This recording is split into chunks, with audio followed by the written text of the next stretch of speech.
Hello everyone, and welcome back to Assassin's Creed Valhalla with me, longclawvalhalla, where we always deliver. Well, this is the final part of the London story arc, and I'm here at St. Paul's Cathedral with two of the local magistrates, Eric and Stowe. I've been helping them track down three killers of the local governor, and I uncovered them as three members of the Order of the Ancients. These are high-ranking members, and I've tracked down two of them already, the Arrow and the Leech. My final target, known only as the Compass, is believed to be a Frankian sailor.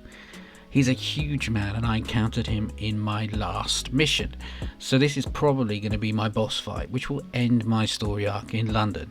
So let's see how we get on.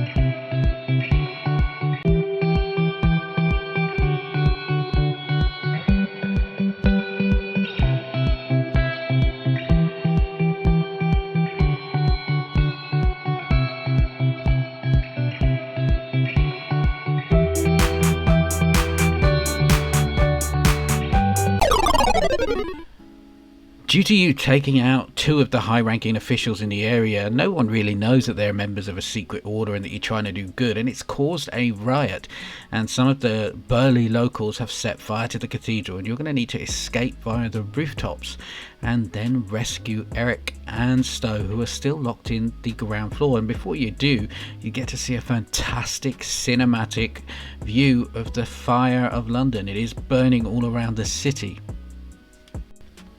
But more than that, and it's not easy to notice in your first look, but you can see down to the docks a new fleet of ships has arrived. And I think this is your indication that the Compass is now in London and is attacking the city. And with that, you're going to need to head down to the ground floor, and there are some guards outside. Take them all out, shouldn't be too much trouble, and then rescue your friends who are waiting inside. And when you do, they will take you just around the corner to safety, and you will make a plan for the attack or defending the city. During this exchange, you will have the chance to make a decision on how to approach the attack or how to defend the city. And what I mean there is that you can choose to head to the rooftops and take on the guards and clear out the guards from the city. This will be a eventually longer approach to taking on your boss fight, the Compass. You need to take him on either way, and you'll either get a chance to do it straight on, or you can take on the entire forces of his army in the city first. And it depends what you want to do. There's a lot of loot to be had taking on the first option, but I chose to head down to the docks and follow Eric across the rooftops until you get to the Compass's location. And he is surrounded by boats, and each of the boats has two heavy artillery crossbows on them, which will be trained on you during the boss fight. So to make your life easier, take those guys out on the way over, and then when you get to his boat, you will see that he's kind of swirling around a morning star. He is a serious contender.